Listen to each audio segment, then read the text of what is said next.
Okay, so for dot painting, this is going to be your setup.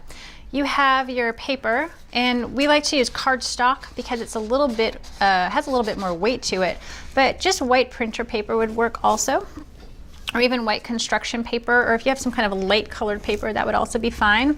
You have a rag or a paper towel nearby, and this is in case you need to soak up spill.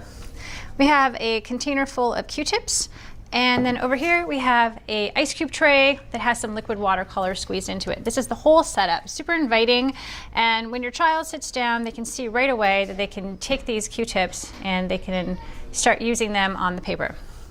Let me just talk for a moment about liquid watercolors. So liquid watercolors come in different shapes and sizes. This is a bottle that is, let's see, 8 ounces.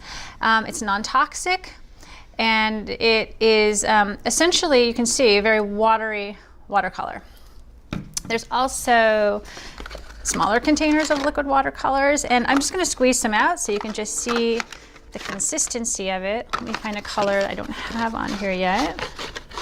Okay, we've got some yellow. And I'm just going to add it. And the consistency is very much like food coloring. Related to that, if you don't have liquid watercolors, you can just use food coloring. Same thing, it'll work equally well. So I'll take a bit of this out and you can see how that looks. Okay.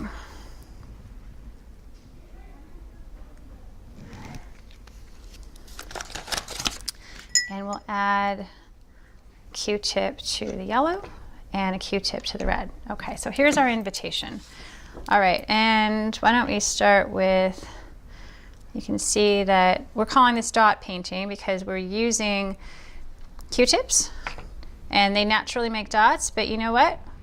Kids aren't necessarily going to be stuck to making dots. So they're going to probably see this and they're going to go, hey, look what I can do. I can paint with it also. All right, let's use the food coloring so you can see how that looks. Right? Pretty much the same quality, the same painting experience. So food coloring is great. The advantage of the liquid watercolor over food coloring, frankly, is cost. So if you're doing a lot of painting, you can see that, let me just compare the sizes here, right? So here's your food coloring and here's your liquid watercolors, and for the amount that you get for the price, this is a much better value. But in a pinch, they both work great. This is essentially the invitation. So you can sit down with your child and create with them. You can see how fun this is, right? It's not just dots. You can make patterns. You can make landscapes. And add a little tree here. So really it's, endless in terms of how far you can push this and what you can do with this material. If the Q-tips or these little cotton swabs start to get too soggy, you can always throw them out, put them off to the side, and get a fresh one, and then just start over again with a new one. This is also great because you can have multiple kids working on this at once. So if 2 people want to use the same color, it's not a big deal. You can have multiple Q-tips in one of the colors.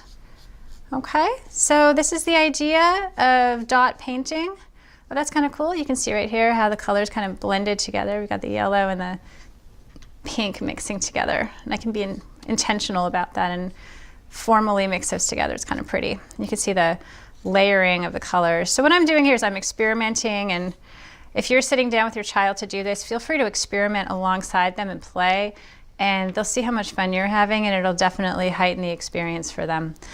All right, so this has been Raquel at Tinker Lab, and I hope you have fun with this project and this process. Remember, it's all about the process, and of course the product can be beautiful, but the objective is to have fun and experiment and enjoy the process. Thanks so much.